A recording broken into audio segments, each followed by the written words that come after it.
இப்போ நம்ம பார்க்க போகிறது 12th அக்கௌண்டன்சி 4வது சாப்டரில் உள்ள எடுத்துக்காட்டு 10வது சம். இதில் பின்வரும் தகவல்களிலிருந்து உயர் லாபத்தினை மூலதனமாக்கல் முறையில் நற்பெயரின் மதிப்பை கணக்கிடும் அப்படின்னு தந்திருக்காங்க. பயன்படுத்தப்பட்ட முதல் 4 லட்சம் இருக்குது. சாதாரண லாப விகிதம் 10% இருக்குது. அப்புறம் லாபம் ஒரு 4 வருஷத்துக்கு நமக்கு 3 வருஷத்துக்கு நமக்கு தந்திருக்காங்க. இதை வச்சு இந்த சம்மை எப்படி பண்ணுறதுன்னு நம்ம இப்போ பார்ப்போம். இப்போ இதில் மூலதனமாக்கல் முறை அப்படின்னு கேட்டதுனால நற்பெயரோட ஃபார்முலா மட்டும் நமக்கு இதில் கொஞ்சம் மாறும். ஃபஸ்ட்டு ஸ்டெப்பு சராசரி லாபம் நம்ம கண்டுபிடிக்கணும். சராசரி லாபத்தோட ஃபார்முலா மொத்த லாபம் பை ஆண்டுகளின் எண்ணிக்கை. மொத்த லாபம் அப்படின்னா தந்திருக்கக்கூடிய லாபங்கள் அவ்வளோத்தையும் நம்ம ஆட் பண்ணணும்.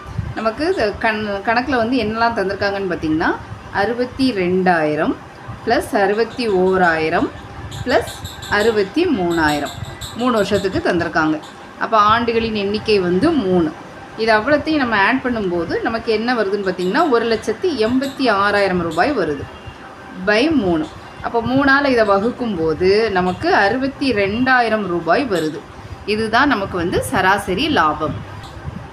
அடுத்த ஸ்டெப்பு இதில் சாதாரண லாபம் கண்டுபிடிக்கணும். சாதாரண லாபத்தோட ஃபார்முலா பயன்படுத்தப்பட்ட முதல் இன்டு சாதாரண லாப விகிதம்.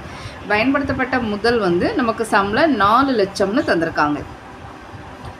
சாதாரண லாப விகிதம் 10%. அப்போது 10/100. இதை நம்ம சிம்பிளிஃபை பண்ணோன்னா 40,000 ரூபாய் வரும். இதுதான் நமக்கு சாதாரண லாப விகிதம். அடுத்து உயர் லாபத்தோட ஃபார்முலா. உயர் லாபத்தோட ஃபார்முலா சராசரி லாபம் மைனஸ் சாதாரண லாபம். நம்ம சராசரி லாபம் 62,000ன்னு கண்டுபிடிச்சிருக்கோம். சாதாரண லாபம் 40,000ன்னு கண்டுபிடிச்சோம். அப்போ இதிலேருந்து இதை நம்ம மைனஸ் பண்ணும்போது 22,000 ரூபாய் வருது. இதுதான் நமக்கு உயர் லாபம். அடுத்து நம்ம கண்டுபிடிக்க வேண்டியது நற்பெயர். சாதாவாக நமக்கு நற்பெயரோட ஃபார்முலா உயர் லாபம் இன்டு கொள்முதல் ஆண்டுகளின் எண்ணிக்கைன்னு வரும். ஆனால் இந்த கணக்கில் நமக்கு மூலதனமாக்கல் முறை அப்படின்னு தந்ததுனால நமக்கு ஃபார்முலா டோட்டலாக சேஞ்ச் ஆகும். உயர் லாபம் பை சாதாரண லாப விகிதம் இன்று 100. இப்போ உயர் லாபம் நம்ம 22,000ன்னு கண்டுபிடிச்சிருக்கோம். சாதாரண லாப விகிதம் 10ன்னு கொடுத்துருக்காங்க. அப்போ 10 பெருக்கல் 100.